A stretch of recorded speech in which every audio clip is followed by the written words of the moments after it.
Agriculture यानी जिस व्यवस्था में पानी का निर्माण होता हो वो व्यवस्था का नाम एग्रीकल्चर है। तो इसको हम हिंदी में इसको कृषि कहते हैं। क्रू यानी कृति, ऋषि जैसी कृति खेती में होती है, उसका नाम कृषि होता है। नमस्कार दोस्तों, आज हम महाराष्ट्र के यवतमाल डिस्ट्रिक्ट में आए हुए हैं और जैसे कि आप सभी को पता है कि हम नेचुरल फार्मिंग के ऊपर में ज़्यादा जोर देते हैं। हमारा उद्देश्य यही है कि लोगों को नेचुरल तरीके से फार्मिंग कैसे करनी है और क्या क्या परेशानी आ रही है, इस परेशानी से निकलने और अगर कोई सोल्यूशन चाहिए, इस चैनल के द्वारा आपको सारी इन्फॉर्मेशन देते हैं।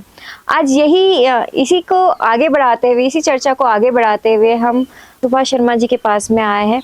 इन्हें अभी हाल ही में 2025 में पद्मश्री पुरस्कार से सम्मानित किया गया है और इनकी स्टोरी नॉर्मल नहीं है।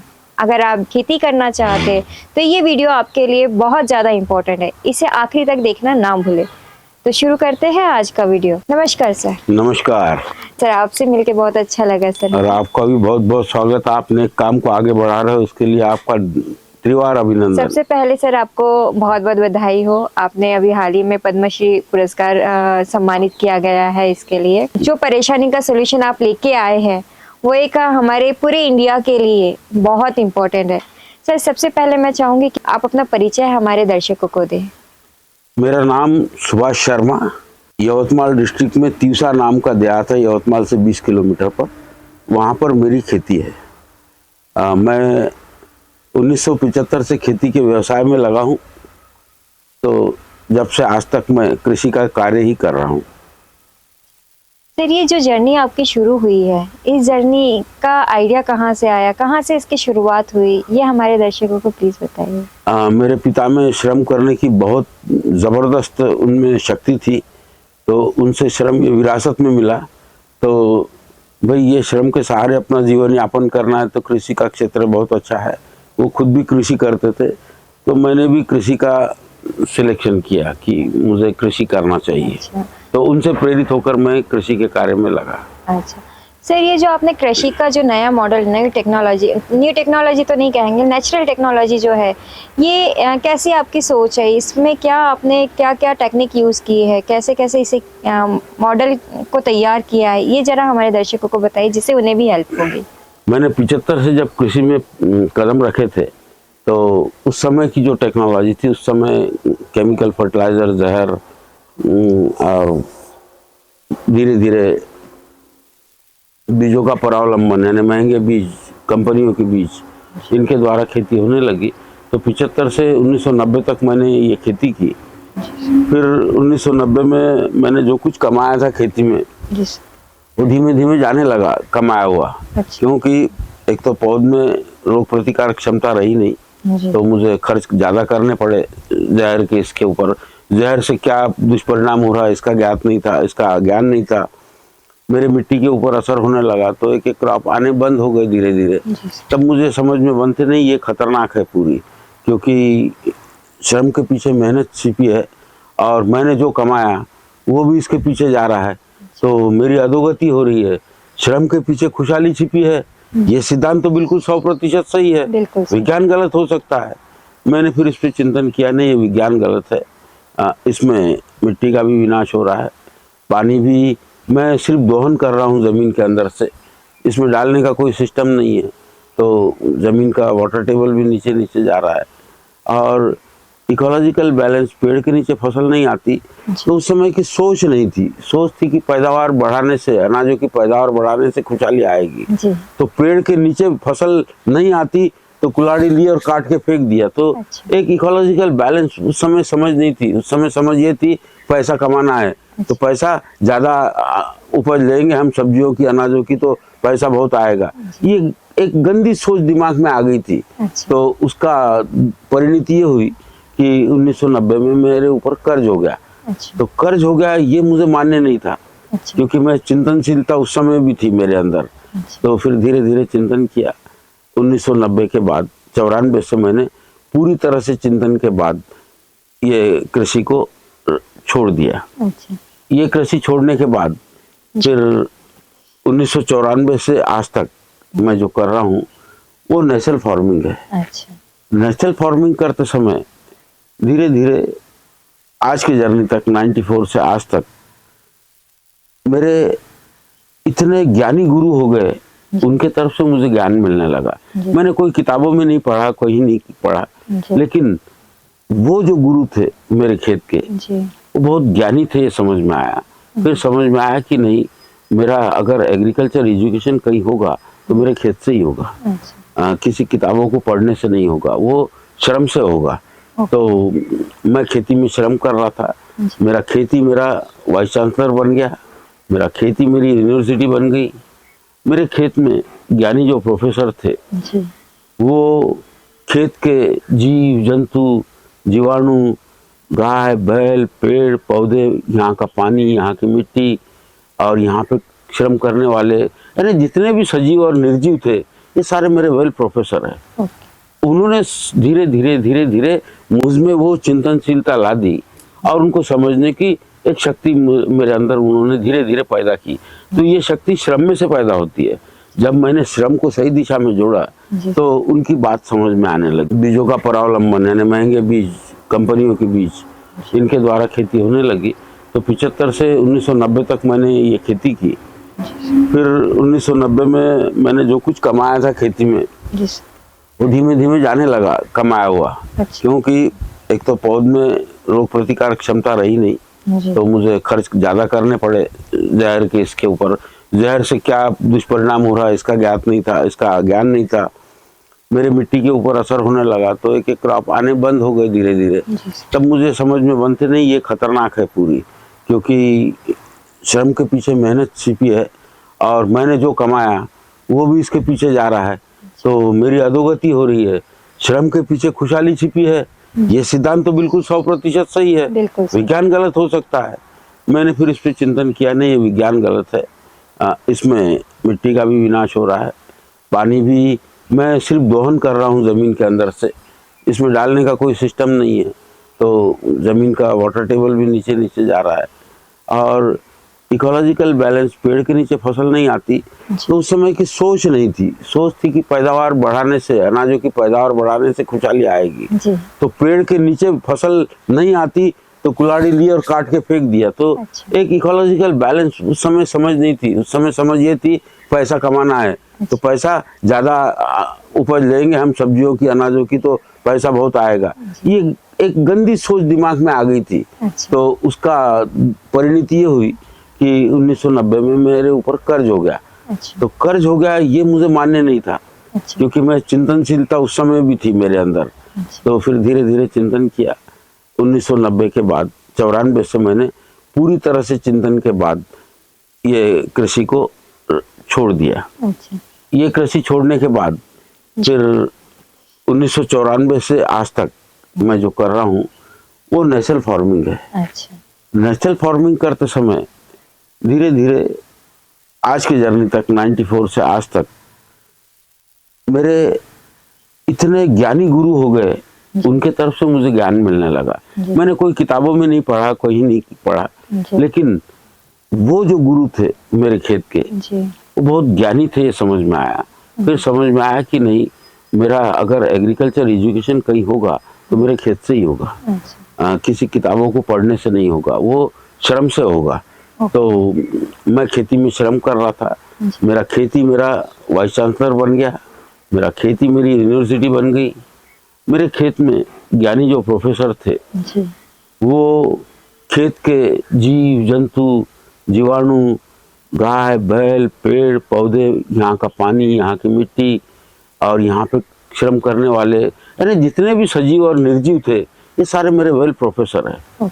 उन्होंने धीरे धीरे धीरे धीरे मुझ में वो चिंतनशीलता ला दी और उनको समझने की एक शक्ति मेरे अंदर उन्होंने धीरे धीरे पैदा की। तो ये शक्ति श्रम में से पैदा होती है। जब मैंने श्रम को सही दिशा में जोड़ा तो उनकी बात समझ में आने लगी। ये हमें एजुकेटेड होने की जरूरत नहीं है, उनको समझने की जरूरत है, वो स्किल हमारे अंदर तैयार करने की जरूरत है। इस तरह से धीरे धीरे फिर मैंने नेचुरल फार्मिंग की एक जर्नी आज तक की है। तो ये नेचुरल फार्मिंग की कैसी जाती है, थोड़ा सा ये हमारे दर्शकों को बताइए। नेचुरल फार्मिंग देखिए, अभी उसके लिए पहले तो हमें बैग जाना होगा। बैग आज 2026 जी सर। जो एग्रीकल्चर का भारतीय स्तर पे जो एग्रीकल्चर का लेवल है जी सर। उसकी कल्पना करते हैं हम लोग, जी सर। और थोड़ा सा हम क्लाइमेट के, तो पहले समस्याओं को समझ के फिर नेचुरल फार्मिंग समझेंगे तो ज़्यादा जी सही सर। रहेगा। जी सर, बिल्कुल। आज हमारे सामने 4 समस्याएं मुख्य रूप से है। पहली समस्या हमारे सामने अगर कोई है तो वो है क्लाइमेट चेंज। ये बात को हम समझेंगे तो नेचुरल फार्मिंग क्यों करना चाहिए ये समझ बनेगी हमारी। तो क्लाइमेट चेंज से होगा क्या? क्लाइमेट चेंज से फूड सिक्योरिटी के प्रॉब्लम तैयार होंगे। क्यों प्रॉब्लम तैयार होंगे? जैसे जैसे तापमान बढ़ेगा तो एग्रीकल्चर में ऑर्गेनिक कार्बन ये बहुत इंपॉर्टेंट होता है। तापमान बढ़ने की वजह से हम ऑर्गेनिक कार्बन को खो चुके होंगे, अभी खो दिया हमने, फिर आगे भी नेचुरल फार्मिंग भी करेंगे। अगर इस बात को नहीं समझा नेचुरल फार्मिंग का साइंस क्या है, इसको ऑर्गेनिक कार्बन को कैसे हम सेव कर सकते हैं, तब हमें नेचर को समझना पड़ेगा। तो सबसे बड़ा खतरा है हमारा आज का क्लाइमेट चेंज की वजह से फूड सिक्योरिटी का। तो फूड से हमारे खेत की उपज की कोई गारंटी नहीं रहेगी, कब ओले गिर जाएंगे, कब पानी का महाविशाल तांडव होगा। हमने देखा कि कैसे वाटर बम हिमाचल में गिरे, कैसे पंजाब में 10-10 फीट पानी खेतों में भर गया। 10 फीट भरने के बाद क्या फूड सिक्योरिटी मिलेगी? वाटर बम गिरने के बाद क्या फूड सिक्योरिटी मिलेगी? हमारे यहाँ महाराष्ट्र में कितना तांडव मचाया, पूरा किसानों का कितनी बड़ी क्षति की है बारिश में पानी ने। तो बारिश में भी क्षति होगी, सर्दियों में भी, गर्मियों में भी, हम ओले के रूप में कभी भी। अभी हम देख रहे हैं ये महीने में, मार्च महीने में, जैसे ठंडी का सीजन चालू हो गया है, जबकि ये गर्मी का सीजन है, और हम देख रहे हैं कि बर्फ गिर रही है हिमालय में। तो ये सारा अनबैलेंस जो है ना, वो हमारी फूड सिक्योरिटी के लिए खतरे का काम है। दूसरा, हमारे सॉइल फर्टिलिटी के लिए खतरे का काम है। अब इससे बढ़ के अगर हम लोगों ने इसके ऊपर ध्यान नहीं दिया तो समस्त सजीवों के हेल्थ के प्रॉब्लम, मैं सिर्फ इंसान की बात नहीं करता, मैं जब नेचुरल फार्मिंग करना लगा तो सभी सजीवों का रेस्पेक्ट करता हूँ कि उन्हीं के द्वारा नेचर डेवलप होता है। तो सभी के सजीवों के स्वास्थ्य के ऊपर इसका बहुत घातक असर होगा। तो पहला प्रॉब्लम ये है।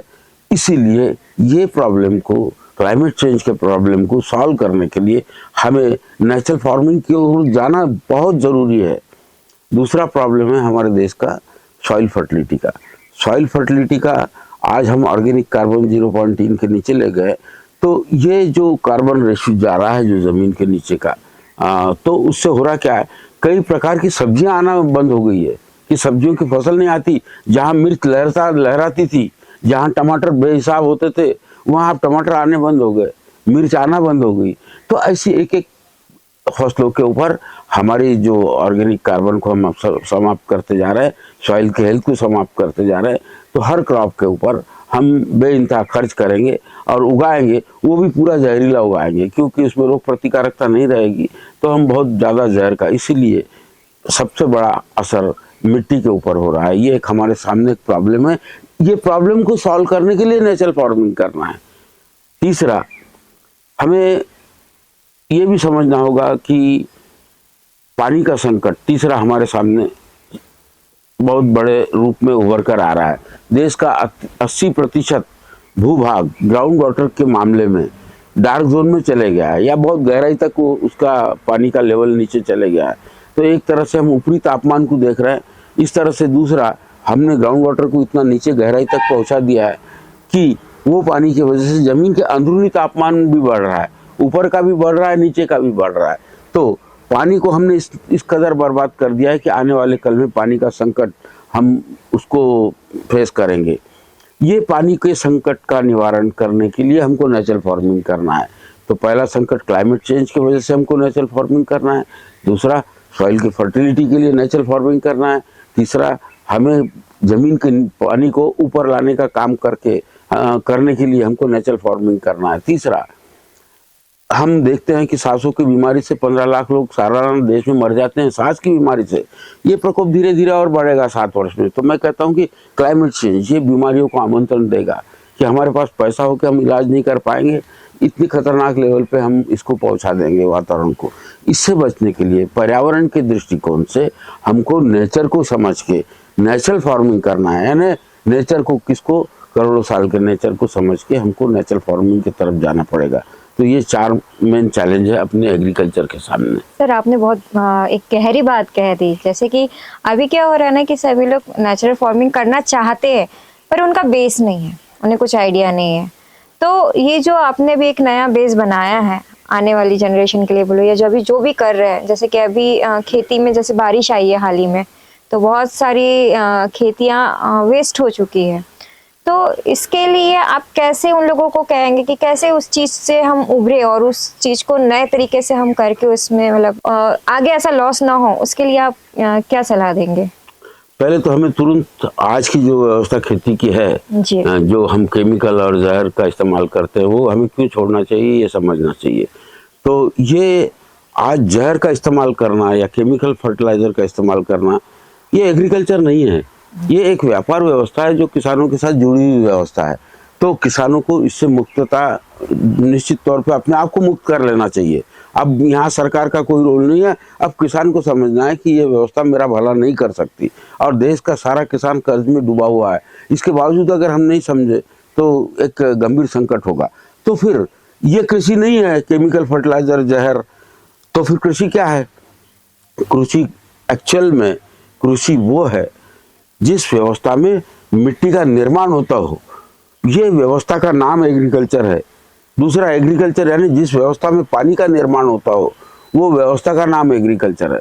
जिस व्यवस्था में पर्यावरण निर्माण होता हो, वो व्यवस्था का नाम एग्रीकल्चर है। हम तो आज ये तीनों व्यवस्थाओं को नष्ट करने के पीछे लगे हुए, तो एग्रीकल्चर कैसे हो सकता है? अंग्रेजी में इसको क्या कहते हैं? एग्रीकल्चर।